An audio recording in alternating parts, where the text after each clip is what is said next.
سبحان الله والحمد لله ولا إله إلا الله والله أكبر سبحان الله والحمد لله ولا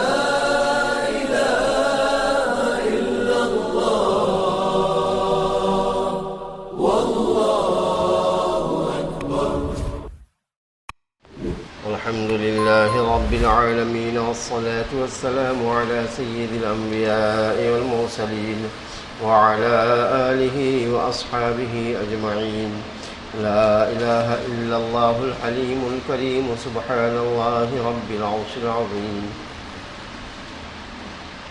بسم الله الرحمن الرحيم تبت يدا أبي لهب وتب ما أغنى عنه ماله وما كسب سيصلى نارا ذات لهب وامرأته حمالة الحطب في جيدها حبل من مسد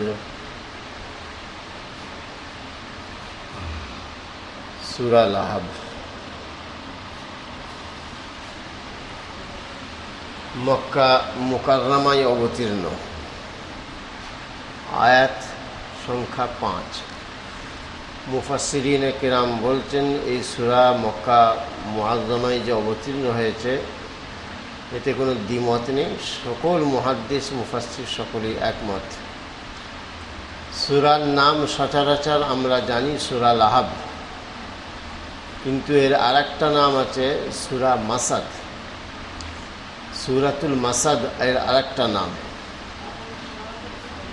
তফসিরে রুহুল মানি, তফসিরে রুহুল বায়ান, তফসিরে ইবনে কাসির, তফসিরে কুরতুবি, এইসব মুফাসসিররা একে সূরা মাসাদ বলেই উল্লেখ করেছেন।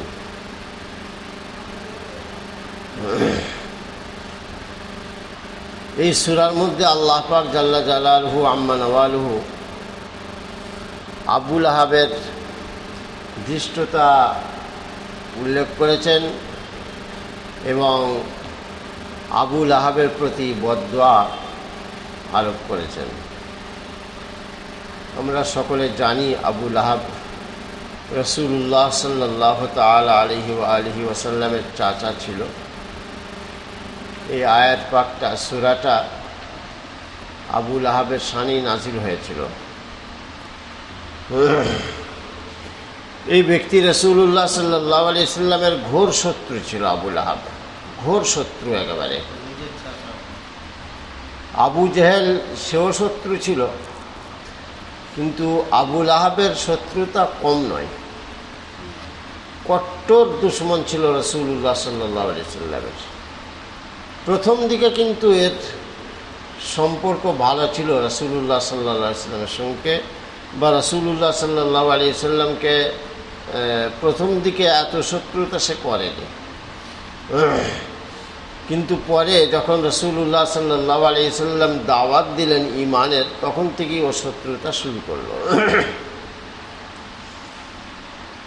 বুখারী শরীফ ইত্যাদি বিভিন্ন হাদিস পাকে এর শানে নুজুল যা বর্ণনা করা হয়েছে সেটা হলো যে কোরআন পাকের যখন প্রথম আয়াত ইকরা বিসমি রাব্বিকাল্লাযী নাজিল হলো, এরপর কিছু কিছু একটা করে আয়াত নাজিল হতে থাকলো। এই রকম শুরুর দিকেই, ইসলামের শুরুর দিকেই একটি আয়াত নাজিল হলো কোরআন পাকে, ওয়ানজির আশিরাতাকাল আকরাবিন, আপনি আপনার যারা নিকটাত্মীয় তাদেরকে জাহান্নামের আযাবের ভয় দেখান। এই হুকুম নাজিল হওয়ার পর রাসূলুল্লাহ সাল্লাল্লাহু আলাইহি সাল্লাম সাফা পাহাড়ে উঠলেন। সেই সময় মক্কার মানুষদের একটা রীতি ছিল, পাহাড়ে বা উঁচু জায়গায় উঠে একটা হাঁক দিত, ইয়া সাবাহা, হাঁক দিতে এই বলে। এর মানে যাই হোক, এই হাঁকের ইঙ্গিত হতো যে শত্রু বা বিপদ এসে গেছে। তো রাসূলুল্লাহ সাল্লাল্লাহু আলাইহি ওয়াসাল্লাম সেই রীতি মক্কার মুকাররমার মানুষদের রীতি অনুসরণ করেই সাফা পাহাড়ে, এটাই হাদিস পাকের বিভিন্ন জায়গায় রয়েছে, আবার অন্যান্য জায়গায় অন্যান্য দু একটা জায়গার কথা আছে, কিন্তু বেশিরভাগ হাদিস পাকে সাফা পাহাড়ের কথাই আছে। পাহাড়ে উঠে নবীজি ডাক দিলেন, ইয়া সবাহা। এই আওয়াজ যখন মানুষের কানে পৌঁছালো, আশপাশেই তো সব বাড়ি ছিল, তো তারা বলল, কি ব্যাপার, বিপদ সংকেত কেন, কে হাঁক দিচ্ছে? তো তারা বলল, তো মোহাম্মদের ডাক, ওর গলার স্বর, কী ব্যাপার? এই পরে রাসূলুল্লাহ সাল্লাল্লাহু আলাইহি ওয়াসাল্লাম আবার নাম ধরে ধরে ডাকতে রইলেন, ইয়া বানি আব্দে মানাফ। আব্দে মানাফকে আওলাদদের ডাকলেন, বানি হাসিমকে ডাকলেন, বানি মুত্তালিবকে ডাকলেন, সবাই নাম ধরে ধরে নবীজি ডাকতে রইলেন। তো সকলে জড়ো হয়ে গেল, কিছু একটা ব্যাপার আছে, বিপদ সংকেত শোনাচ্ছে। তো হুজুর আলাইহিস সালাতু ওয়াসসালাম যখন সকলে হাজির হয়ে গেল, তাদেরকে রাসূলুল্লাহ সাল্লাল্লাহু আলাইহি ওয়াসাল্লাম বললেন, আরা আইতুম, আমার ব্যাপারে তোমরা কি ভাবছো? ইন হাদ্দাসতুকুম, আমি যদি তোমাদেরকে বলি যে আন্নাল আদুওয়া মুসাব্বিহুকুম ওয়া মুমাসসিকুম, শত্রু সকালে অথবা সন্ধে তোমাদের উপর আক্রমণ করবে, এই কথাটা আমি যদি বলি, তাহলে কি তোমরা তুসাদ্দিকুনি, আমাকে আমার কথা বিশ্বাস করবে? তো সকলে বলল, হ্যাঁ করব। সেখানে রাসূলুল্লাহ সাল্লাল্লাহু আলাইহি ওয়াসাল্লাম এই যে আল্লাহ পাক হুকুম দিলেন যে দিনের দাওয়াত দিন, এই দাওয়াত দেওয়ার জন্য নবী আলাইহিস সালাতু ওয়াসসালাম আসলে জমিটা তৈরি করছিলেন, যাতে আমার কথাটা মানুষ গ্রাহ্য করে। সেই জন্যে প্রথমেই দাওয়াত না দিয়ে রাসূলুল্লাহ সাল্লাল্লাহু আলাইহি ওয়াসাল্লাম আমি কে, আমার ব্যাপারে তোমাদের ধারণা কি, এই স্বীকারোক্তিটা আল্লাহ রাসূল সাল্লাল্লাহু আলাইহি ওয়াসাল্লাম তাদের মুখ থেকে করাতে চেয়েছিলেন। তো তারা সকলে বলল, হ্যাঁ বিশ্বাস করব। তফসিরে কুরতুবী বা অন্যান্য তফসিরে সেখানে এই কথা লেখা আছে যে রাসূলুল্লাহ সাল্লাল্লাহু আলাইহি ওয়াসাল্লাম পাল্টা জিজ্ঞাসা করেছিলেন যে কেন, আমার কথাটা বিশ্বাস করবে কেন? তো তার উত্তরে ওরা বলেছিল যে মুহাম্মদ, তোমাকে তো কোনোদিন মিথ্যা কথা বলতে শুনিনি আমরা, তো আজকে হঠাৎ করে মিথ্যা কথা বলবে কেন? তুমি যদি বলো যে হ্যাঁ দুশমন শত্রু পেছনে আছে, এক্ষুনি হামলা আক্রমণ করবে, তো নিশ্চয়ই তুমি সত্যি কথাই বলবে, যেহেতু সত্যি কথা সারা জীবন তুমি বলে এসেছো, তো এই জন্যে তুমি যা বলবে সেটা আমরা বিশ্বাস করব। তখন রাসূলুল্লাহ সাল্লাল্লাহু আলাইহি ওয়াসাল্লাম একটু আশ্বস্ত হলেন, মনে একটু উৎসাহ এলো যে তাহলে ইনশাআল্লাহ কলেমার বীজ রোপণ করলে, পুঁতলে ইনশাআল্লাহ ফায়দা হবে। তখন রাসূলুল্লাহ সাল্লাল্লাহু আলাইহি ওয়াসাল্লাম বললেন, তাহলে শোনো, ইন্নী নাযীরুল লাকুম বাইনা ইয়াদাই আযাবিন শাদীদ, আল্লাহ পাক আমাকে তোমাদের কাছে নবী করে পাঠিয়েছেন, আর ভয়ঙ্কর এক আযাবের খবর শোনাবার জন্য আল্লাহ পাক পাঠিয়েছেন। এই কথা শোনা মাত্রই এই আবু লাহাবই উঠে দাঁড়িয়েছিল, আর উঠে দাঁড়িয়ে রাসূলুল্লাহ সাল্লাল্লাহু আলাইহি ওয়াসাল্লামকে বদদোয়া করেছিল, তাব্বান লাকা ইয়া মুহাম্মদ আলিহাযা দাউতানা, ধ্বংস হয়ে যা, নিপাত যা মুহাম্মদ, তুই এই জন্য আমাদেরকে ডাকলি। এবং হাতে একটা বড় পাথর ছিল, পাথরটা রাসূলুল্লাহ সাল্লাল্লাহু আলাইহি ওয়াসাল্লামকে মারবে বলে উদ্যত হয়েছিল। তো এই যে বদদোয়া করল রাসূলুল্লাহ সাল্লাল্লাহু আলাইহি ওয়াসাল্লামকে, সেই সময় এই আয়াত পাক নাযিল হয়েছিল। আল্লাহ পাকের তরফ থেকে এই আবু লাহাবকে পাল্টা বদদোয়া করা হলো, তাব্বাত ইয়াদা আবি লাহাব, আবু লাহাবের হাত ধ্বংস হয়ে যাক, ওয়া তাব্বা, সে নিজে ধ্বংস হয়েও গেছে। তো এই আয়াত পাকটা তখন নাযিল হয়েছিল। আর একটা বর্ণনা আছে, সেটা হচ্ছে ও একবার রাসূলুল্লাহ সাল্লাল্লাহু আলাইহি ওয়াসাল্লামকে এসে বলল, মুহাম্মদ, আচ্ছা তুমি যে কলেমার কথা মানুষকে শোনাচ্ছ, আমি যদি এই কলেমা মেনে নিই তাহলে আমি কি পাবো, প্রতিদান কি আমার? তো রাসূলুল্লাহ সাল্লাল্লাহু আলাইহি ওয়াসাল্লাম বললেন, সবাই যা পাবে আপনিও তাই পাবেন। তো বলল, আমার বিশেষত্ব কিছু নেই, আমি একটা এত বড় মানুষ, ওই এলাকার তো নামকরা মানুষ আবু লাহাব, নামকরা মানুষও, প্রভাবশালী মানুষও বটে, সম্পদশালী মানুষও বটে, তো আমার এত সুনাম সুখ্যাতি, তো আমার জন্য কিছু বিশেষ কিছু ব্যবস্থা থাকবে না, সবাই যা পাবো আমিও তাই পাবো? রাসূলুল্লাহ সাল্লাল্লাহু আলাইহি সাল্লাম বললেন, না, আপনার জন্য আলাদা কিছু নেই, এবার আল্লাহ পাক দেন, সেটা তাঁর ব্যাপার, তাঁর মর্জি। তখন ও বলেছিল, তাব্বান লিহাযাদ দিন, এ দিন ধ্বংস হয়ে যাক, এই দিন আবার থাকে নাকি? আমি একটা এত বড় মানুষ, আমার জন্য বিশেষ কিছু থাকবে না? তখন আয়াত নাযিল হয়েছিল। এরকম কয়েকটা বর্ণনা আছে, কিন্তু বেশিরভাগ মুফাসসিররা প্রথম বর্ণনাটাই নিয়েছেন। তাব্বাত ইয়াদা আবি লাহাবিন ওয়া তাব্ব।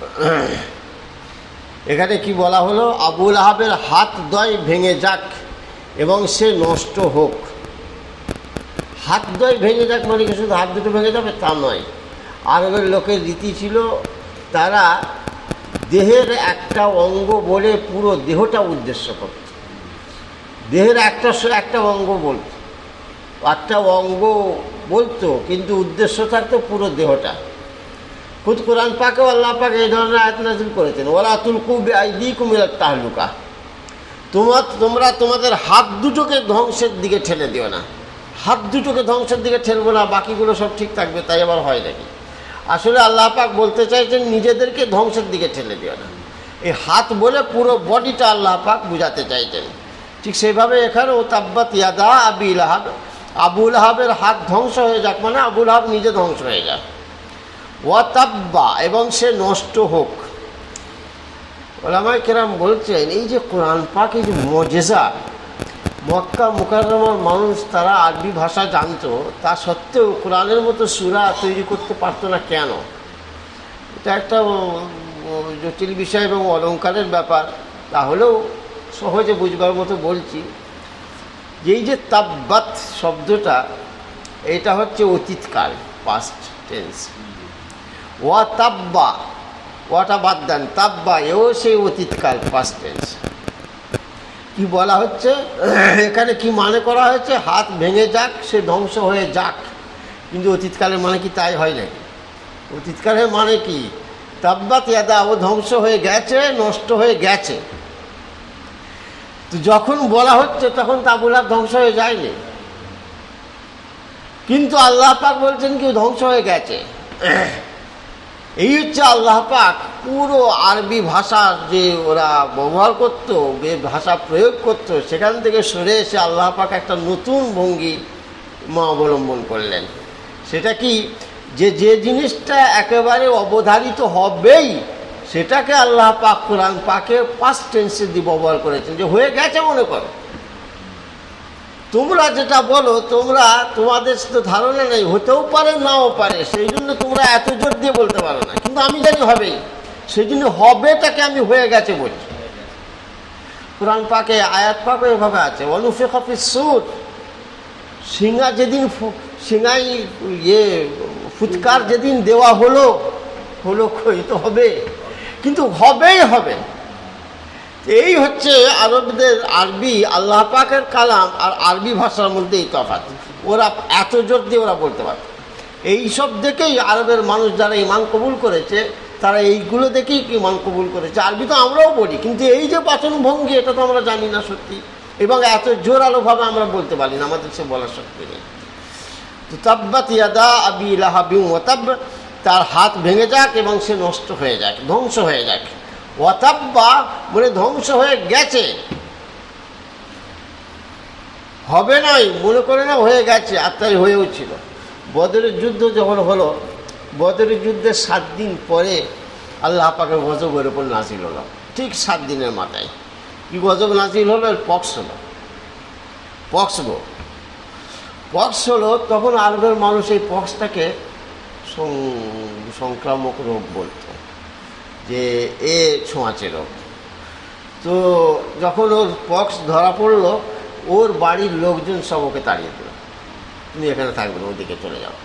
পুরো বাড়ি থেকে তাড়িয়ে দিল, কোয়ারেন্টাইনে দিয়ে দিল। সেখানে চলে গেল এবং ওর খোঁজ খবরও নিত না, ওই কিছু খাবার দিয়ে দিয়েছিল, খেয়ে ওখানে থাকবে ওখানে। তো এমন অবস্থা হলো, কিছুদিন বা পরে ও রোগ বাড়তে রইল, ওর খোঁজ খবর আর কেউ নাই না বাড়ির লোক, কারণ গেলে আমারও যদি হয়ে যায় যেমন করোনা। তো ওই ভয়েতে কেউ গেলও না। শেষ পর্যন্ত ও চিকিৎসাও হলো না, না খেয়ে না দিয়ে বিনা চিকিৎসায় মরে গেল।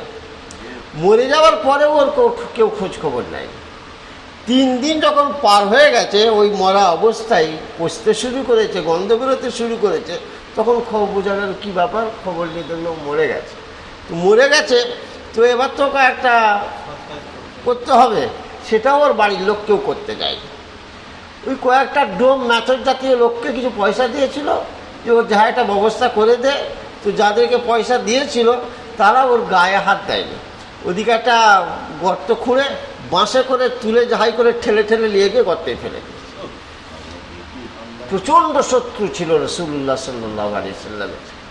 হুজুর আকরাম সাল্লাল্লাহু তাআলা আলাইহি ওয়াসাল্লাম যেখানে যেতেন, দিনের কথা যেখানে শোনাতেন, ও পিছনে পিছনে ঘুরতো, আঠার মতো লেগে থাকতো একবারে। হুজুরের পেছনে ও হাজির, হুজুর যেখানে যেতেন ও পেছনে পেছনে হাজির হতো। হুজুর আলাইহিস সালাম যখন দাওয়াত দিতেন ও চুপ করে শুনতো, আর যেই দাওয়াত দেওয়া হয়ে যেত ও তখন বলতো, আমি একটা কথা বলি, ইন্নাহু সাবিয়ুন, এ হচ্ছে গুমরা, বিভ্রান্ত লোক, কাজ্জাবুন, পাক্কা মিথ্যাবাদী, লা তুসাদ্দিকু, খবরদারের কথা শুনবে না। এইভাবে ও রাসূলুল্লাহ সাল্লাল্লাহু আলাইহি ওয়াসাল্লাম যেখানেই যেতেন পেছনে লেগে থাকত। হুজুর আলাইহিস সালামের 2 মেয়ের সঙ্গে এরা 2 ছেলের বিয়ে হয়েছিল। কোনো কোনো বর্ণনায় তো বিয়ে হয়ে গিয়েছিল, কোনো কোনো বর্ণনায় হয়েছিল যে প্রস্তাব দেওয়া হয়েছিল এবং উভয় পক্ষ সম্মতও ছিল, পরে আর বিয়েটা হয়নি। তো বিয়ে হোক বা প্রস্তাব দেওয়া হোক, যখন রাসূলুল্লাহ সাল্লাল্লাহু আলাইহি সাল্লাম দিনের দাওয়াত দেননি, কালেমার দাওয়াত দেওয়া শুরু হয়নি, তখন এই প্রস্তাব দেওয়া হয়েছিল বা বিয়ে হয়েছিল। উতবা এবং উতাইবা 2 ছেলের। উতবার সঙ্গে বিয়ে হয়েছিল হযরতে উম্মে রুকাইয়া রাদিয়াল্লাহু তাআলা আনহা, আর উতাইবার সঙ্গে বিয়ে হয়েছিল হযরতে উম্মে কুলসুম রাদিয়াল্লাহু তাআলা আনহা। তো যখন এই দ্বন্দ্ব বেড়ে গেল, হুজুর যখন দিনের দাওয়াত দিলেন, তখন ও ছেলেদেরকে বললো যে ওর মেয়ে দুটোকে ছেড়ে দে, যা পাঠিয়ে দে, ঘর পাঠিয়ে দে। তো পাঠিয়েও দিল। উতবা আল্লামা ইবনে কাসির রহমতুল্লাহ আলী, উনি তফসিরে কাসির, ইবনে কাসিরে উনি লিখেছেন যে উতবা কিন্তু অবশেষে ঈমান কবুল করেছিল, মুসলমান হয়েছিল, এক ছেলে। আর এক ছিল উতাইবা, এ বাপের মতো এত বদমাইশ, এত বদমাইশ, মেয়েকে তো বিদায় করে দিলই, দেওয়ার পরেও একদিন বাপকে বললো, আব্বা একবার যাই মোহাম্মদের কাছে, ভালো করে গালমন্দ করে আসি। গাল পাড়তে গেল, শুধু গাল পাড়বার জন্য। এবং রাসূলুল্লাহ সাল্লাল্লাহু আলাইহি ওয়াসাল্লামকে সামনে গিয়ে খুব গালাগালি করলো। হুজুর আলাইহিস সালাতু ওয়াস সালাম খামোশ, চুপচাপ। গালাগালি, গাল পেড়ে ওর সহ্য হলো না, মানে তৃপ্তি হলো না। রাসূলুল্লাহ সাল্লাল্লাহু আলাইহি ওয়াসাল্লামের চেহারা মোবারকে থুতু দিল। মুহাদ্দিসরা, মুফাসসিররা লিখছেন যে আল্লাহ পাক ওই থুতু হটিয়ে দিলেন, চেহারা মোবারকে থুতু পড়লো না। যখন থুতু দিল তখন রাসূলুল্লাহ সাল্লাল্লাহু আলাইহি ওয়াসাল্লাম বললেন, আল্লাহুম্মা সাল্লিত আলাইহি কালবাম মিন কিলাবিকা, আল্লাহ পাক তোমার কুকুরের মধ্যে থেকে একটা কুকুরকে এর ঘাড়ে চাপিয়ে দাও আল্লাহ। বাস চলে গেল বাপের কাছে ফিরে। বাপ বলে, কি হলো রে? বলে, খুব গাল পেড়িয়েছি, খুব গাল পেড়িয়েছি, একদম জান ভরে গাল দিয়েছিস। বলে, তুই এত গাল দিলি, ও কিছু বলেনি? বলে, ওর মুখে থুতুও দিয়েছি। বলছি, ও কিছু বলেনি? বললে এই কথাটা বললো। বলে, বাবা সর্বনাশ হয়ে গেল রে, তো সর্বনাশ হয়ে গেল, শেষ হয়ে গেল। বললো, কেন? বললো, ওরে বাপ, ও যা অভিশাপ দিয়েছে, বিপদ হবেই হবে। আর ঠিক সেই সময়তেই বাপ বেরোচ্ছিল একটা সফরে, ব্যবসা করতে। তো ছেলেকেও নিয়ে গেল। যেতে যেতে যেতে যেতে একটা জায়গায় গিয়ে পৌঁছালো, একটা গির্জা এলাকা, খ্রিস্টানদের এলাকা ছিল। তো সেখানে গিয়ে তাঁবু গেড়ে থাকবে কদিন। তো একজন সেখানে পাদ্রী ওদের সব ছিল, ধর্মযাজক। তো সে বললো, তোমরা সব কোথাকার লোক?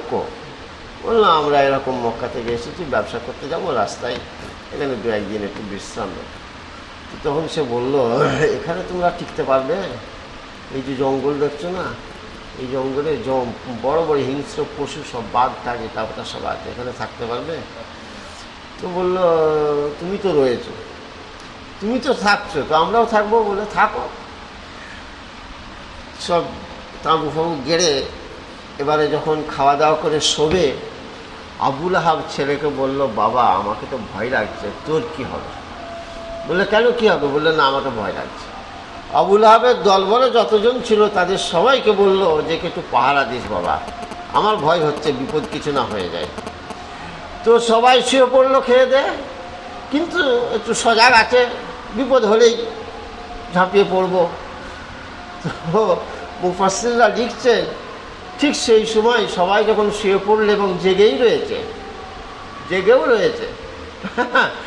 একটা জঙ্গল থেকে ওই নেকড়ে জাতীয় একটা এলো, এসে এই একেবারে সবার মুখ শুকতে রইল, শুকে মানে ও যেন কাকে খুঁজছে, শুকতে ওই ওতাইবার কাছে গিয়ে হাজির হলো।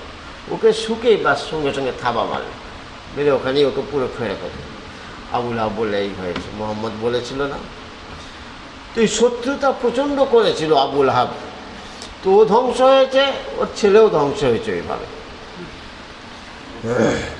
মা আগনা আনহু মালুহু ওয়া মা কাসাব, না তার ধনসম্পদ কোনো কাজে এসেছে, আর না তার উপার্জন কোনো কাজে এসেছে। আবুল আহাবের ধন দৌলতে কোনো কাজে লাগলো না, পয়সা অনেক ছিল কিন্তু কিছু করতে পারেনি, আর উপার্জনও কাজে লাগেনি। পয়সা আর উপার্জন দুটোর তফাৎ কি? মুফতি শফি সাহেব রহমতুল্লাহ আলী লিখেছেন, মা আগনা আনহু মালুহু মানে হলো ওর মানে যে পয়সাটা কাজে লাগিয়েছে, মূলধনটা, এটা হলো মাল। এই মালটা কোনো কাজে লাগেনি, ওকে বাঁচাতে পারেনি। আর মা কাসাব মানে অর্জিত মাল, মুনাফাটা, এই মুনাফাও কোনো কাজে লাগেনি। একটা তফসির। 2 নম্বর তফসির হচ্ছে মা আগনা আনহু মালুহু, মাল বলতে ওর ধনসম্পদ, আর মা কাসাব বলতে ওর আল আওলাদ, উপার্জন। শরীয়তে আল আওলাদকেও বাপের উপার্জন বলা হয়েছে। রাসূলুল্লাহ সাল্লাল্লাহু আলাইহি ওয়াসাল্লাম কোনো জায়গায় বলেছেন আওলাদ এ হলো বাপের উপার্জিত সম্পদ। তো যাই হোক, তো ওর মালও কাজে লাগেনি, ওর ধনসম্পদও কোনো কাজে লাগেনি, ওকে কেউ বাঁচাতে পারেনি। এই যে আয়াত, হযরত আব্দুল্লাহ ইবনে আব্বাস রাদিয়াল্লাহু তাআলা আনহুমা বলেন, আব্দুল্লাহ ইবনে আব্বাস রাদিয়াল্লাহু আনহুর নামটা বিশেষ করে মনে রাখতে হবে। ইনি হচ্ছেন মুফাসসির কোরআন। तमाम সাহাবাদের মধ্যে হযরত আব্দুল্লাহ ইবনে আব্বাস রাদিয়াল্লাহু তাআলা আনহুমার তাফসীরের জ্ঞান সবথেকে বেশি ছিল। অথচ রাসূলুল্লাহ সাল্লাল্লাহু আলাইহি ওয়াসাল্লাম যখন দুনিয়া থেকে পর্দা নেন, উনি একেবারে বাচ্চা, অত 10-12 বছর বয়স, একেবারে বাচ্চা। কিন্তু আল্লাহ পাক ইলম ওনাকে প্রচুর দিয়েছিলেন, কোরআন পাকের ইলম। বড় বড় সাহাবারা, সিনিয়র সাহাবা, এমনকি ওমর ফারুক রাদিয়াল্লাহু তাআলা পর্যন্ত কোরআন পাকের তাফসীর জানবার জন্য ওনার কাছে পাঠাতেন।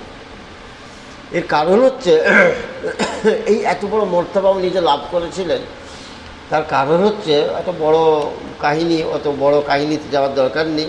একবার উনি রাসূলুল্লাহ সাল্লাল্লাহু আলাইহি ওয়াসাল্লামের খিদমতে একটা রাত কাটিয়েছিলেন। রাসূলুল্লাহ সাল্লাল্লাহু আলাইহি ওয়াসাল্লামের এক বিবি ছিলেন হযরত মাইমুনা রাদিয়াল্লাহু তাআলা আনহা। এই মাইমুনা হচ্ছেন ইবনে আব্বাস রাদিয়াল্লাহু তাআলা আনহুর শালী, মানে রাসূলুল্লাহ সাল্লাল্লাহু আলাইহি ওয়াসাল্লাম আর আব্বাস রাদিয়াল্লাহু, দুজন চাচা ভাইপো একই বাড়ির জামাই, ভাইরা ভাই। তো যেহেতু মাইমুনা রাদিয়াল্লাহু তাআলা আব্দুল্লাহ ইনার খালা, তো খালার বাড়ি গিয়েছিলেন, সেটা পাঠিয়েছিলেন ওনার আব্বাস রাদিয়াল্লাহু পাঠিয়েছিলেন ছেলেকে, আব্দুল্লাহকে পাঠানোর উদ্দেশ্য ছিল। তখন সাহাবায়ে কেরামের নীতি তো আমাদের মতো ছিল না। তাঁরা রাসূলুল্লাহ সাল্লাল্লাহু আলাইহি ওয়াসাল্লামের সঙ্গে যখন থাকতেন, হুজুরের সুন্নতগুলো তাঁরা লক্ষ্য করতেন, আমল করতেন। কিন্তু রাসূলুল্লাহ সাল্লাল্লাহু আলাইহি ওয়াসাল্লাম যখন রাতের বেলা বাড়িতে কী করতেন, ওটা তো আর এনার সাথে নেই। তো আব্বাস রাদিয়াল্লাহু শখ বা আগ্রহ হলো, কৌতূহল জন্মালো যে নবীজি রাতে কী করেন, ওই সুন্নতটা তো আমল করতে হবে। আমি তো অর্ধেক সুন্নতে আমল করছি, অর্ধেক সুন্নত ছেড়ে যাচ্ছে, রাতের সুন্নত তো জানতে পারছি না। সেই জন্য ছেলেকে পাঠিয়েছিলেন, তুই যা খালার বাড়ি, তোর তো অসুবিধে নেই, আর তুই বাচ্চা, তো তুই গিয়ে থাকবি, আর রাতে বেলা নবীজি কী করেন ভালো করে দেখবি। তো বড় কাহিনী, ইমাম বুখারী রহমতুল্লাহ আলাইহি কয়েক জায়গায় কাহিনীটা উল্লেখ করেছেন। তো ওই রাত্রে উনি ছিলেন, ওই আব্দুল্লাহ ইবনে আব্বাস কয়েক বছরের বাচ্চা রাসূলুল্লাহ সাল্লাল্লাহু আলাইহি ওয়াসাল্লাম বাড়িতে ছিলেন, এবং রাসূলুল্লাহ সাল্লাল্লাহু আলাইহি ওয়াসাল্লাম এবং মাইমুনা রাদিয়াল্লাহু আনহা সারা রাত ঘুমালেন, আর এই বাচ্চা সারা রাত জেগে শুয়ে চুপ করে কী করে দেখতে হবে আমাকে, যেহেতু নবীজিকে আব্বাকে গিয়ে জানাতে হবে। তিনি বলেছেন, আব্দুল্লাহ ইবনে আব্বাস, যখন সকাল হয়ে গেল, তাহাজ্জুদের ওয়াক্ত হয়ে গেল, তখন দেখলাম নবীজি উঠে বসলেন, বসে আসমানের দিকে তাকালেন, তাকিয়ে সূরা আলে ইমরানের শেষ রুকুটা পড়লেন, ইন্না ফি খালকিস সামাওয়াতি ওয়াল আরদি ওয়া ইখতিলাফিল লাইলি ওয়ান নাহারি লাআয়াতিন লিউলিল আলবাব। আসমান জমিনকে আমি কীভাবে সৃষ্টি করেছি ওইটা গবেষণা করলেই তোমরা আমাকে পেয়ে যাবে। এই আয়াতগুলো পড়লেন, পড়ার পর রাসূলুল্লাহ সাল্লাল্লাহু আলাইহি ওয়াসাল্লাম ঘর থেকে বেরোলেন, তো আমিও বেরোলাম, আমি বুঝতে পারলাম হয়তো তাহাজ্জুদের ওয়াক্ত হয়ে গেছে। নবীজি বেরিয়ে ইস্তিনজায় গেলেন, ইস্তিনজা করে এসে বসে বসে মেসওয়াক করতে রইলেন। আমি বুঝতে পারলাম তাহলে উজু করবেন। তো যেহেতু আমার খালার বাড়ি, কোথায় কি পানি ফানি আছে সবই আমার জানা, তো আমি তাড়াতাড়ি একটু পানি নিয়ে হুজুর বসে বসে মেসওয়াক করছেন, হুজুরের অজান্তে পাশে গিয়ে আমি পানির লুটা বদনা ওইটা রাখলাম। রাখতে হুজুর আমাকে দেখে তো আশ্চর্য হয়ে গেলেন, কী গো? বলে হুজুর পানি। কিসের পানি? না হুজুর আপনি উজু করবেন তো? হ্যাঁ আমি তো উজু করবো, কিন্তু তুমি এই পানি? বলে হুজুর আপনি উজু করবেন বলে নিয়ে এলাম। তো আমি উজু করবো তুমি জানলে কী করে? তো বলে হুজুর আপনি ইস্তিনজা করতে বেরোলেন, তো তুমি জানলে? তুমি বললে হুজুর আমি ঘুমোইনি। বলে তাই নাকি? বললে হ্যাঁ। একটু ঘুমোনি? বলে না হুজুর সারা রাত আমি জেগেছিলাম। তো এই যে ওই তাহাজ্জুদের ওয়াক্তে ওই মুহূর্তে এই যে পানি, একটা অল্প বয়সী 10 বছরের বাচ্চা হুজুর পানি এনে দিচ্ছে, হুজুর ইসলাম খুশি হয়ে আর থাকতে পারলে উঠে দাঁড়িয়ে পড়লেন। দাঁড়িয়ে বাচ্চাকে বুকে আঁকড়ে ধরলেন, আর ধরে নবীজি একটা দোয়া করলেন, আল্লাহুম্মা আল্লিমহুল কিতাব আল্লাহুম্মা ফাক্কিহহু ফিদ্দীন। ওগো আল্লাহ একে তুমি কোরআনের ইলম দান করো। এই যে তাহাজ্জুদের ওয়াক্তে নবীজির দোয়া, সেই দোয়া কবুল হয়েছিল। ফলেতে আব্দুল্লাহ ইবনে আব্বাসের থেকে বেশি কোরআন পাকের তফসির জাননেওয়ালা কোনো সাহাবী ছিলেন না। এই জন্য তফসিরের কিতাবে ওনার কথাটার মূল্য খুব, মর্যাদা খুব, এবং ওনার বর্ণনা, ওনার উক্তি বারবার আসতে থাকে। তো আব্দুল্লাহ ইবনে আব্বাস রাদিয়াল্লাহু আনহুর একটা উক্তি এখানে আছে, মা আগনা আনহু মালুহু ওয়া মা কাসাব। উনি বলছেন এই যে ওর মাল ধন সম্পদ এ কিছুই কাজে লাগলো না। এই আয়াতটার মানে কি? বাহ্যিকভাবে আমরা তো বুঝতে পারছি এই মানে কোনো কাজে লাগলো না, বিপদ থেকে বাঁচাতে পারলো না। আব্দুল্লাহ ইবনে আব্বাস রাদিয়াল্লাহু আনহু বলছেন না, এর মানে ঠিক ওইটা না। আসলে ব্যাপার হচ্ছে ও একবার রাসূলুল্লাহ সাল্লাল্লাহু আলাইহি ওয়াসাল্লামের ব্যাপারে মানুষকে বলেছিল যে মুহাম্মদ যা দ্বীনের প্রচার করছে, এই দ্বীন যদি সত্যি হয়েও থাকে, আমি তো দ্বীন গ্রহণ করিনি, ঈমান তো কবুল করিনি, তো দ্বীন যদি সত্যি হয়েও থাকে তাহলে আমার উপর তো আযাব আসবে। তো আমার উপর আযাব এলেও আমার যা ধনসম্পদ আছে আর আমার যা আলাউলাদ আছে এদেরকে দিয়ে তার বিনিময়ে আমি আমাকে নিজেকে বাঁচিয়ে নেব।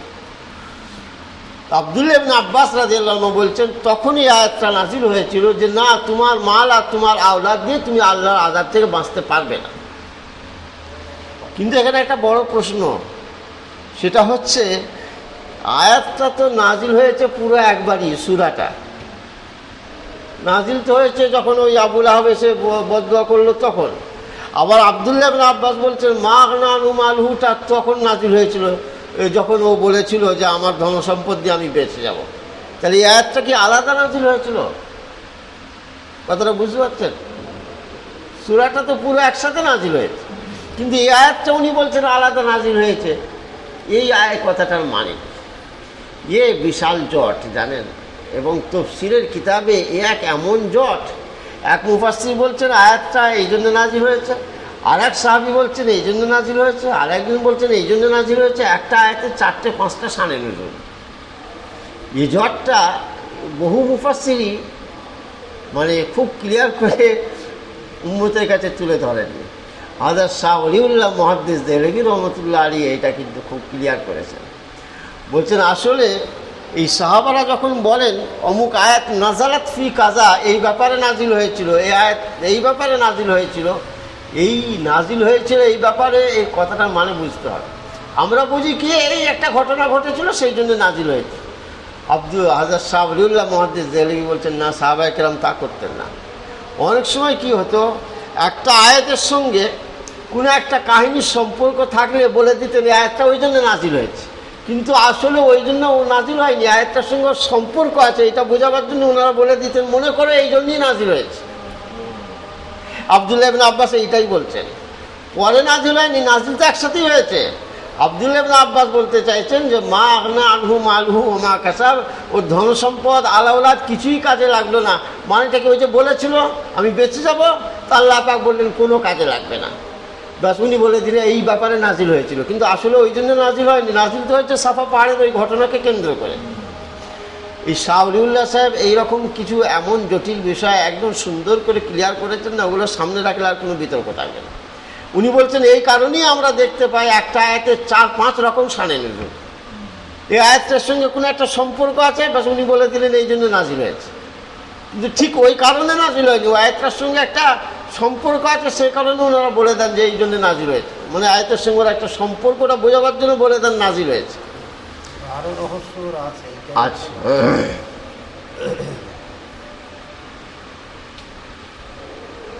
হলো সায়াসলা নারান যাতা লাহাব। এই যে লাহাব, লাহাব আবু লাহাবের নাম তো ছিল আব্দুল উজ্জা, ওর নাম ছিল আব্দুল উজ্জা। উজ্জা হচ্ছে ওদের দেবতার নাম, তো সেরেকি নাম, আব্দুল উজ্জা নামটা সেরেকি নাম, কিন্তু দেখতে ভালো ছিল, মুখমণ্ডল চেহারা একেবারে জল করত, একদম লাল গড়গড় করছে। তো সেই সময় ওর বাপ আব্দুল মুত্তালিব ইনি একবার মন্তব্য করেছিলেন, আমার ছেলে এই আব্দুল উজ্জা এর মুখ দেখলে যেন মনে হয় আবুল আহাব, একবারে গড়গড় করছে, যেন আগুন টপকাচ্ছে। ওই সেই থেকে নাম হয়ে গেল আবুল আহাব। আগুন আগুন আগুনের ওই টুকরো। হ্যাঁ, মুফাসসিররা বলছেন যে আল্লাহ পাক এখানে ওর নাম উচ্চারণ করেননি দুটো কারণে। একটা কারণ হচ্ছে আব্দুল উজ্জা নামটাই তো সেরেকি নাম, ওই জন্য আল্লাহ পাক এখানে ওই নামটা বলেননি। 2 নম্বর কথা হচ্ছে ও যে জাহান্নামী সেটার দিকে ইঙ্গিত দেওয়ার জন্যই আল্লাহ পাক আবুল আহাব কথাটাই বলে দিয়েছেন। তো জাহান্নামী যেত, আগুনের বাপ, তোর বাপ ঠিকই বলেছে, তুই আগুনেই তোকে থাকতে হবে। তো সায়াসলা নারান যাতা লাহাব, শীঘ্রই সে এক শিখা বিশিষ্ট আগুনে ঢুকবে। এই যে এতটা 1, 2, 3 তিনটে আয়াত, এই তিনটে আয়াত যা পড়া হলো এটা আবুল আহাব সম্পর্কে। এরপর থেকে 4 নম্বর আর 5 নম্বর আয়াতটা হচ্ছে ওর স্ত্রী সম্পর্কে। ওর স্ত্রীও ছিল আবুল আহাবের মতো কট্টর শত্রু রাসূলুল্লাহ সাল্লাল্লাহু আলাইহি ওয়াসাল্লামের, কট্টর দুশমন।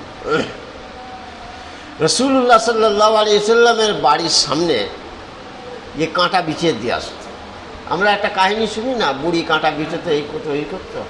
মুফাসসিররা কিন্তু ওই মতটাকে খুব একটা সমর্থন করেনি, ওই বুড়ি কাঁটা বিছিয়ে দিত, ওই মতটাকে খুব একটা সমর্থন করেননি। এই মতটাকে সমর্থন করেছেন যা আবুল আহাবের বউ ওই কাজটা করছে, জঙ্গল থেকে কাঁটা বিশিষ্ট গাছ ডাল জোগাড় করে নিয়ে আসতো আর রাসূলুল্লাহ সাল্লাল্লাহু আলাইহি ওয়াসাল্লামের দরজার কাছে গিয়ে বিছিয়ে দিত। এ হচ্ছে আবুল আহাবের বিবির কাজ। এটা আবুল আহাবের বিবি হচ্ছে আবু সুফিয়ানের বোন, হযরত মুআবিয়া রাদিয়াল্লাহু তাআলা আনহুর ফুফু আবু সুফিয়ানের বোন আবুল আহাবের বিবি।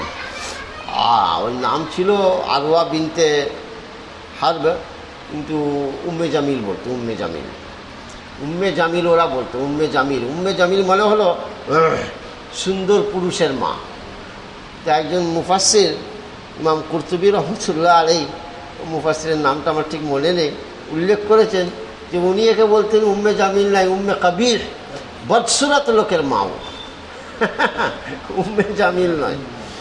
তো রাসূলুল্লাহ সাল্লাল্লাহু আলাইহি ওয়াসাল্লামের সঙ্গে এর শত্রুতা করতো, কাঁটা বিটাতো। আর আবুল আহাব কী করতো, যত নোংরা, বাড়ির নোংরা, কাদা, পায়খানা ইত্যাদি এসব নিয়ে এসে হুজুরের দরজার সামনে বিছিয়ে দিত। যেহেতু হুজুরের ঘর আর আবুল আহাবের ঘর পাশাপাশি ছিল, এই স্বামী স্ত্রী দুজনে মিলে রাসূলুল্লাহ সাল্লাল্লাহু আলাইহি ওয়াসাল্লামের উপর এইভাবে অত্যাচার করত।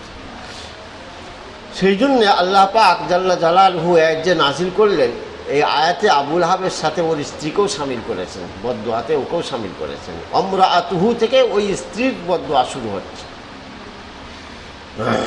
একবারের কাহিনী, হযরত আবু বকর সিদ্দিক রাদিয়াল্লাহু তাআলা আনহু বসে আছেন রাসূলুল্লাহ সাল্লাল্লাহু আলাইহি ওয়াসাল্লামের সাথে হারামে মাক্কি, ওই হারাম শরীফেই কোথায় বসে আছেন, মসজিদ এলাকাতেই। তখন তো হারাম শরীফ এত বড় ছিল না। আর আবু বকর সিদ্দিক রাদিয়াল্লাহু আনহু দেখছেন যে ওই আবুল আহাবের বিবি হাতে একটা পাথর নিয়ে আসছে, কিন্তু পাথরটা এমন ধারালো হয়ে আছে না, কোন বেরিয়ে ধারালো হয়ে আছে, মানে ছুঁড়ে মারলে বড় ধরনের ক্ষতি হয়ে যাবে, আঘাত খুব জোর লাগবে, হাতে নিয়ে আসছে। আর রাসূলুল্লাহ সাল্লাল্লাহু আলাইহি ওয়াসাল্লাম সম্পর্কে বলতে বলতে আসছে, মুজাম্মামান আবাইনা দীনাহু কালাইনা আমরাহু আসাইনা। এক নিন্দিত ব্যক্তি, মুজাম্মামান এক নিন্দিত ব্যক্তি, তাকে আমরা অস্বীকার করেছি, ওর ধর্মকে আমরা ত্যাগ করেছি, ওর হুকুম কথাবার্তাকেও আমরা অস্বীকার করেছি। একটা কবিতা পড়তে পড়তে আসছে। আবু বকর সিদ্দিক রাদিয়াল্লাহু তাআলা আনহু ওর চলন আর ভঙ্গিমা দেখে বুঝতে পারলেন যে রাসূলুল্লাহ সাল্লাল্লাহু আলাইহি ওয়াসাল্লামের উপর আক্রমণ করতে আসছে। তো চিন্তায় পড়ে গেলেন, এবং তখন তো মুসলমানের সংখ্যা খুব কম। ইয়া আল্লাহ, কী হবে? উনি বললেন, ইয়া রাসূলুল্লাহ, ওই যে বদমাইশ আসছে, হাতে পাথর আছে, আর এইসব বলতে বলতে আসছে, হুজুর বড় বিপদ না ঘটিয়ে ফেলে। তো রাসূলুল্লাহ সাল্লাল্লাহু আলাইহি ওয়াসাল্লাম বললেন, আসতে দাও, আসতে দাও। বললো, হুজুর হাতে খুব পাথর রয়েছে এবং দেখতে পাচ্ছি ধারালো পাথর, একবারে ছোঁচ হয়ে আছে। তো রাসূলুল্লাহ সাল্লাল্লাহু আলাইহি ওয়াসাল্লাম বললেন, আসুক, আমাকেও দেখতে পাবেন, আমাকেও দেখতে পাবেন, ও আসুক না। এসে হাজির হলো। ও হুজুর বসেই আছেন। এসে হাজির হয়েই আবু বকর সিদ্দিককে বললেন, সে কোথায় গেল রে? আবু বকর সিদ্দিক রাদিয়াল্লাহু তাআলা আনহু বললেন, তুমি দেখো। আমি তো দেখতে পাচ্ছি না, কোথায় গেল সে? বলে আবু বকর সিদ্দিককে বললেন, আমার দিন ধর্ম নিয়ে ও খুব বাজে মন্তব্য করেছে, বুঝিয়ে দিতাম আমি। আবু বকর সিদ্দিক রাদিয়াল্লাহু তাআলা সাথে সাথে বললেন, না, আমার বন্ধু তো তোমার ব্যাপারে কোনো বাজে মন্তব্য করেন। আমি শুনলাম তোদের কোরআনে কি আয়াত নাজিল হয়েছে, তাব্বাত ইয়াদা আবি লাহাবিন ওয়া তাব্বা, শুনলাম। তা আবু বকর সিদ্দিক বললেন, না, একদমই না, বাজে কথা। আমার বন্ধু কখনোই এরকম খারাপ মন্তব্য করেন। কথা তো ঠিকই, ও আয়াত তো আল্লাহ পাক নাজিল করেছে, আমার বন্ধু কেন বলতে যাবেন? তারপরে চলে গেল। চলে যেতে হযরত আবু বকর সিদ্দিক রাদিয়াল্লাহু আনহু হুজুরকে বললেন, ইয়া রাসূলুল্লাহ, আপনাকে দেখতে পাইনি। ওই যে এসে দাঁড়িয়ে এরকম গালমন্দ করে চলে গেল, তা আপনাকে দেখতে পাইনি? হুজুর আইসেম বললেন, না, আমাকে দেখতে পাইনি। বলে, কেন হুজুর, আপনি তো এখানেই বসে। তো রাসূলুল্লাহ সাল্লাল্লাহু আলাইহি ওয়াসাল্লাম বললেন, ও যখনই আসছিল তখনই আল্লাহ পাক একটা ফেরেশতা পাঠালেন, ফেরেশতা আমাকে আড়াল করে দাঁড়িয়েছিল, আমাকেও দেখতে পাই। কোরআন পাকের আয়াত নাজিল হয়েছে ওই সময় নাই, অন্য সময়। আয়াতে পাকের মধ্যে এইরকম কথাই আছে, ওয়াইদা ক্রাআতাল কুরআনা জাআলনা বাইনাকা ওয়া বাইনাল্লাযীনা লা ইউমিনুনা বিল আখিরাতি হিজাবাম মাসতুরা। আপনি যখন কোরআন পাক তেলাওয়াত করেন তখন আপনার মধ্যে এবং কাফিরদের মধ্যে আমি আড়াল করে দিই।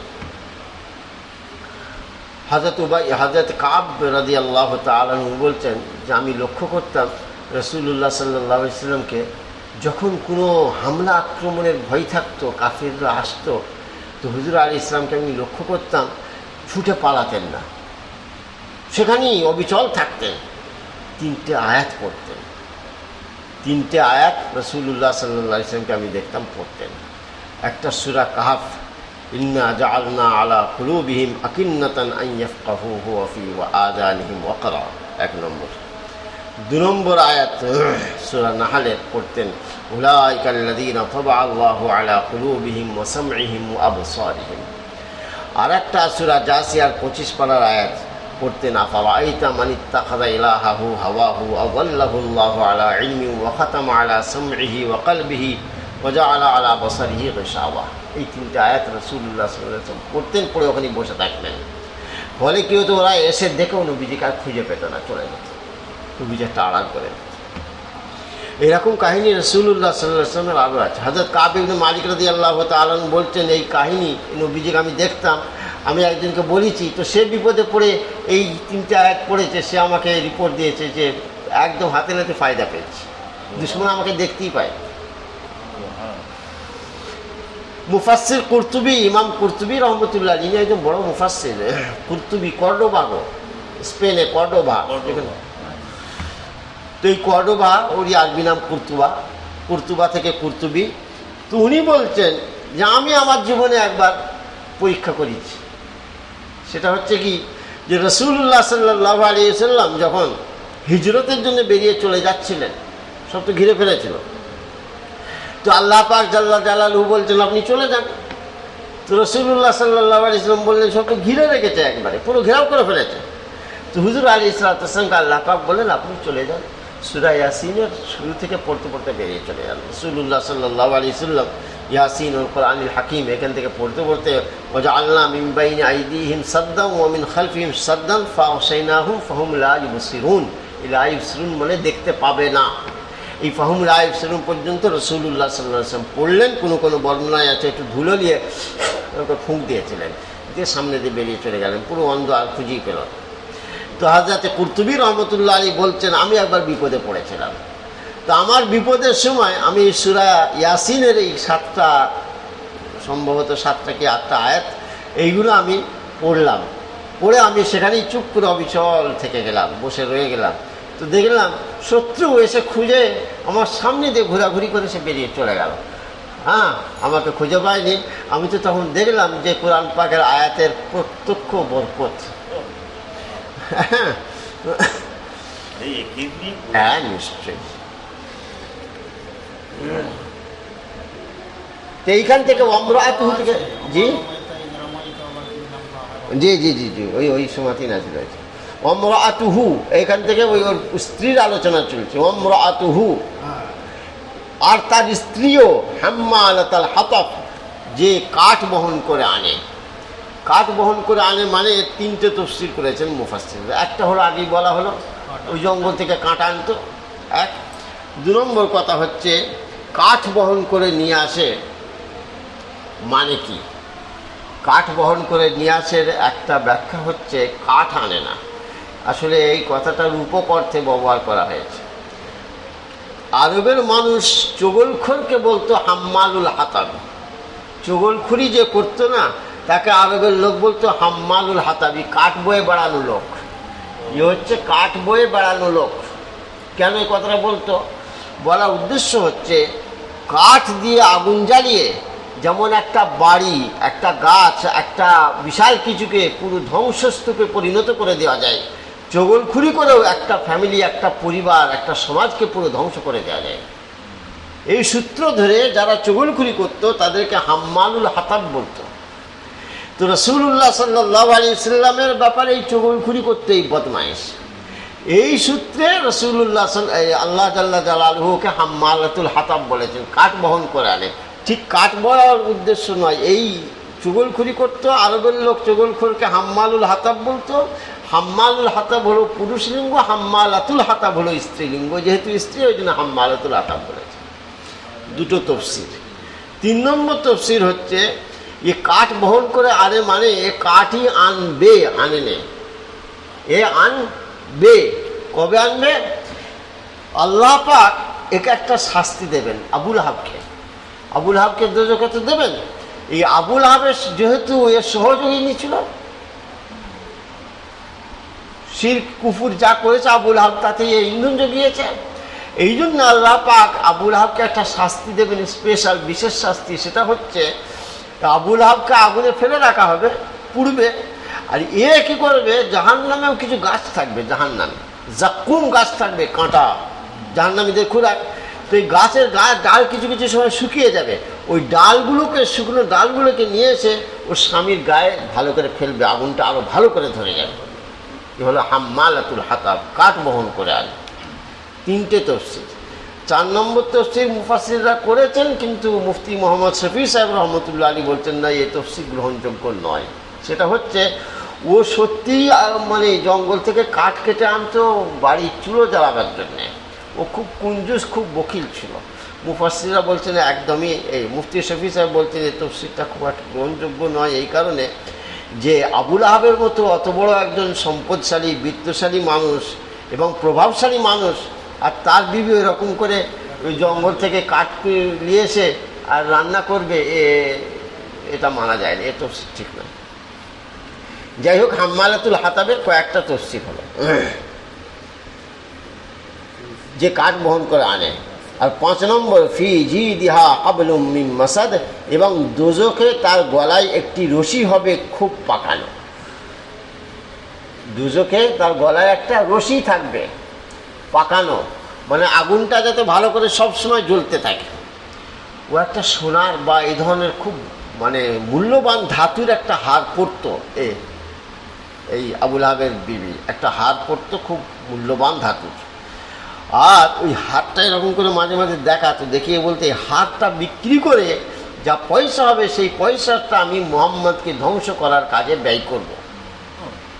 তো আল্লাহ পাক বললেন যেহেতু দুনিয়ায় ওই হার পড়তো, তো আখেরাতে ওকে ওই রকম জাহান্নামে ওই রকম হার পরিয়ে রাখা হবে। একটা তফসির। 2 নম্বর তফসির হচ্ছে এই যে কাঠ যে জঙ্গল থেকে আনতো রাসূলুল্লাহ সাল্লাল্লাহু আলাইহি সাল্লামের ওই দেওয়ার জন্যে, কাঁটা বিচোবার জন্যে, এই আনবার সময় আমাদের যেমন মিস্ত্রিরা এই বেড়িটাকে গলায় দড়ি দিয়ে এরকম করে বাঁধে না অনেক সময়, তো এরা ওটা দড়ি দিয়ে বেঁধে নিয়ে আসতো। তো দড়ি দুনিয়াতেও যেমন গলায় দড়ি দিয়ে বেঁধে আনতো, আল্লাহ পাক বলছেন তোকে জাহান্নামে ওই রকম একটা রশি তোর গলায় পরিয়ে দেওয়া হবে। এবং মুফাসসিররা লিখছেন ওই দড়ি ওর কাল হয়েছিল, ওই কাঠ বয়ে বা কিছু করে আনতে গিয়ে পড়ে যায়, আর পড়ে গিয়ে ওই দড়ির গলায় ফাঁসলে ওইভাবেই মরে যায়। ফি জিদিহা হাবলুম মিন মাসাদ, এবং দোজখে তার গলায় একটি রশি হবে খুব পাকানো। এই আয়াতের তফসির সংক্ষিপ্ত এই তফসির হলো। এখানে একটা কথা মৌলানা আব্দুল মাজেদ দরিয়াবাদী রহমতুল্লাহ আলী লিখেছেন ওনার তফসির মাজিদিতে, যে আয়াত পাকটার তফসির তো উনি লেখার পরে শেষে মন্তব্য করেছেন যে আপনারা তফসির তো জানলেন আয়াত পাকের, কিন্তু একটু এই আয়াত পাকটা নিয়ে ভাবুন, আয়াত পাকটা কার শানে নাজিল হয়েছে? আবু লাহাব। উনি বলছেন একটু ভাবুন কার শানে নাজিল হয়েছে। আবু লাহাব মানে জাতা লোক নয়, তখন একটা সমাজের অত বড় একটা নাম করা প্রভাবশালী মানুষ, আর তার সম্পর্কে সরাসরি ডাইরেক্ট একদম বদদুয়া করা হচ্ছে, তাব্বাত ইয়াদা আবি লাহাব। যখন বদদুয়াটা করা হচ্ছে তখন মুসলমানের সংখ্যা অতি নগণ্য, আর এই বদদুয়াটা শুধু চুপি চুপি করে দেওয়া হয়নি, রাসূলুল্লাহ সাল্লাল্লাহু আলাইহি ওয়াসাল্লামকে হুকুম দেওয়া হলো প্রচার করুন। এত বড় একটা প্রভাবশালী মানুষের বিরুদ্ধে বদদুয়া হচ্ছে এবং করছেন, রাসূলুল্লাহ সাল্লাল্লাহু আলাইহি ওয়াসাল্লাম সেটা প্রচার করছেন, উম্মতকে শেখাচ্ছেন এই আয়াত পড়ো, অথচ যখন ইমানদারের সংখ্যা খুব কম। মৌলানা আব্দুল মাজিদ দরিয়াবাদী রহমতুল্লাহ আলী বলছেন একটু খালি কল্পনা করুন তাহলে রাসূলুল্লাহ সাল্লাল্লাহু আলাইহি সাল্লামের মধ্যে ইমানি মজবুতি কত ছিল। ওই মুহূর্তে কি আয়াতটা প্রচার করার ক্ষমতা ছিল? যেখানে নামাজ পড়তে লুকিয়ে লুকিয়ে, কলেমার দাওয়াত দিতেন লুকিয়ে লুকিয়ে, সেই রকম সময় রাসূলুল্লাহ সাল্লাল্লাহু আলাইহি সাল্লাম এই আয়াত পাক একবারে জনসমক্ষে শুনিয়েছেন, প্রচার করেছেন, উম্মতকে তালিম দিয়েছেন। তাহলে হুজুরের মধ্যে ইমানি মজবুতি কত, মানে কেমন ছিল, কত মজবুত ইমান ছিল রাসূলুল্লাহ সাল্লাল্লাহু আলাইহি সাল্লাম। এবং শেষ কথা উনিও লিখেছেন, আরও কয়েকজন মুফাসসির লিখেছেন, মুফতি সাঈদ আহমদ সাহেব পালনপুরি রহমতুল্লাহ আলী উনিও লিখেছেন হেদায়াতুল কোরআন তফসিরে, যে এই আয়াতটা কিন্তু আবু লাহাবের শানে শুধু ভাবলে হবে না, এটা আবু লাহাবের শানে আয়াত নাজিল করে আল্লাহ পাক পুরো উম্মতকে তালিম দিয়েছেন, আমার নবীর সঙ্গে বেয়াদবি করলে তোমাদের হাল এরকম হবে, অতএব সতর্ক থাকতে হবে, রাসূলুল্লাহ সাল্লাল্লাহু আলাইহি ওয়াসাল্লামের শানে কোনো বেয়াদবি না হয়। আবু লাহাবকে শিক্ষা দেওয়া হলো, ওকে মাধ্যম করে তোমাদেরকেও তালিম দেওয়া হবে। আল্লাহ পাক আমাদের সকলকে রাসূলুল্লাহ সাল্লাল্লাহু আলাইহি ওয়াসাল্লামের কামেল ইতাআত করার তৌফিক দেন, তাঁর শানে কোনো রকম গুস্তাখি বেয়াদবি থেকে আল্লাহ পাক আমাদের সকলের হেফাজত করেন। হাসরের কঠিন ময়দানে সেই রাসূলুল্লাহ সাল্লাল্লাহু আলাইহি ওয়াসাল্লামের শাফাত আল্লাহ পাক আমাদের সকলের নসিব করেন।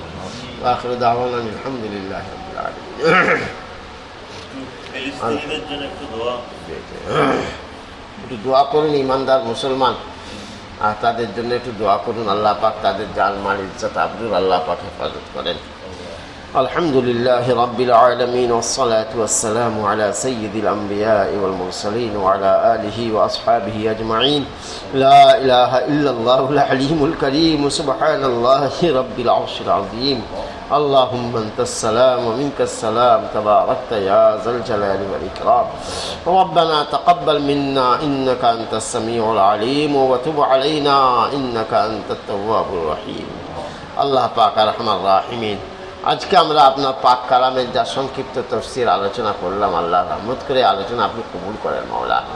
আল্লাহ পাক যারা যারা এই আলোচনায় আমরা সামিল হচ্ছি, আল্লাহ পাক আমাদের সকলের মধ্যে ইখলাস খুলুসিয়াত আপনি নসিব করেন আল্লাহ। আল্লাহ আপনার পাক কালামের আজমাত, পাক কালামের বড়ত্ব মহত্ব আমরা মনে অন্তরে নিয়ে যেন আপনার এই পাক কালামের তফসির অনুষ্ঠানে হাজির হতে পারি, সে তৌফিক আমাদের সকলকে নসিব করেন আল্লাহ। আরহামার রাহিমিন, মেহরবানি করে এই পাক কালামে যে তালিম, যে নসিহত করা হয়েছে, রাসূলুল্লাহ সাল্লাল্লাহু আলাইহি ওয়াসাল্লামের শানে গুস্তাখির যে পরিণামের আলোচনা করা হয়েছে, পুরো উম্মতে মুহাম্মাদি সকলকেই এ থেকে তালিম নিয়ে রাসূলুল্লাহ সাল্লাল্লাহু আলাইহি ওয়াসাল্লামের শানে গুস্তাখি থেকে হেফাজতে থাকবার তৌফিক নসিব করেন আল্লাহ আরহামার রাহিমিন। ফেরেশতাইনে মুসলমানদের ওপর যে জুলুম হয়ে চলেছে, আল্লাহ পাক আরহামার রাহিমিন, আল্লাহ পাক আমরা কত সুখে কত আরামে রয়েছি মওলা, তারা আমাদেরই মা, তারা আমাদেরই বাপ, আমাদেরই ভাই, আমাদেরই বোন মওলা, আমাদের মতো তাদেরও বাড়িতে বাচ্চা কাচ্চা আছে মওলা। আল্লাহ পাক আরহামার রাহিমিন, এ জালিম চরম জুলুম শুরু করেছে মওলা, আপনাই তাকে ক্ষমতা দিয়েছেন, সে জুলুম করছে আল্লাহ আরহামার রাহিমিন। এ অসহায় ইমানদার মুসলমানগুলোর জানমাল ইজ্জত আবরুর আপনি হেফাজত করেন আল্লাহ। আল্লাহ পাক আমাদের কোনো ক্ষমতা নেই তাদের সহযোগিতা করবার মওলা, আপনার দরবারে দোয়াটুকুই করতে পারি মওলা। তবে আল্লাহ পাক জালিমের শক্তি ক্ষমতা যতই হোক মওলা, আল্লাহ পাক আপনার থেকে তাদের শক্তি তো বেশি নয় মওলা। আল্লাহ পাক আপনি চাইলে আপনার তাকতটা একবার দেখাতে পারেন মওলা। আল্লাহ পাক আপনি নমরুদ, হামান, সাদ্দাত, ফিরাউনকে নিজের তাকত দেখিয়েছিলেন মওলা, আল্লাহ জালিমকেও নিজের তাকত একটু দেখিয়ে দেন মওলা। আপনার সে ক্ষমতা, সেই শক্তি একটু দেখিয়ে দেন মওলা। আর আমার রাহিমিন, আপনি চাইলে অনেক কিছু হয়ে যেতে পারে মওলা। আল্লাহ আপনি তো কুল ফায়াকুনের মালিক মওলা। আল্লাহ পাক এর জন্য আপনাকে প্রস্তুতি নিতে হয় না, ভাবতে হয় না আল্লাহ, কারোর সঙ্গে আলোচনা করতে হয় না মওলা, শুধু মর্জির অপেক্ষা মওলা। আল্লাহ রহমত করে আপনি মেহরবানি করে আল্লাহ আপনার খুদাই একটু দেখিয়ে দেন মওলা। আল্লাহ আপনার তাকত একটু মানুষকে দেখান মওলা, সারা পৃথিবীর মানুষ আপনার তাকত একটু দেখুক মওলা। আর আমার রাহিমিন, আমরা মানি আমার ফিলিস্তিনি ভাই বোন তাদেরও গাফলাত আছে মওলা, দিনদারিতে তাদেরও দুর্বলতা কমজোরি আছে মওলা। তবে আল্লাহ যত যাই হোক, তারা আপনার ওয়াহদানিয়ত স্বীকার করে মওলা। আল্লাহ আপনার ওয়াহদানিয়ত তারা স্বীকার করে মওলা, আপনার হাবিবের রিসালাত তারা স্বীকার করে মওলা। আল্লাহ পাক ওই রকম বেয়াদবি, ওই রকম দিনের ব্যাপারে গাফলাত আমরাও তো করছি মওলা। আল্লাহ আপনি তো আমাদের উপরে হেফাজতের নজর রেখেছেন মওলা, আমাদেরকে তো হেফাজতে রেখেছেন আযাব থেকে মওলা। আল্লাহ পাক রহমত করে তাদের হেফাজত করেন মওলা। আল্লাহ তারা যতই পাপ করুক মওলা, আল্লাহ যত গুনাহ করুক মওলা, এই জালেমের হাতে তাদেরকে শাস্তি না দিয়ে আল্লাহ পাক তাদের উপর রহমত নাজিল করেন মওলা। আল্লাহ বাচ্চা কাচ্চা লিখি পেরেশানিতে আছে মওলা, ঘরদোর ছেড়ে অসহায় হয়ে পালাতে হচ্ছে মওলা। ওগো মওলা, এই দুর্দিনে কঠিন সময়ে আপনি ছাড়া তাদের বাঁচানোওয়ালা আর কেউ নেই মওলা। আল্লাহ তাদের মধ্যে আপনি দিনদারি পয়দা করে দেন মওলা, তাদের মধ্যে ইমানদারি পয়দা করে দেন মওলা। আল্লাহ পাক আর তাদের আপনি জান মাল ইজ্জত আবরুর হেফাজত করেন আল্লাহ। আর আমার রাহিমিন, জালেমের হাত থেকে তাদের হেফাজত করেন আল্লাহ। আপনার প্যার হাবিবের বরকতে আমাদের এই দোয়া কবুল করেন মওলা।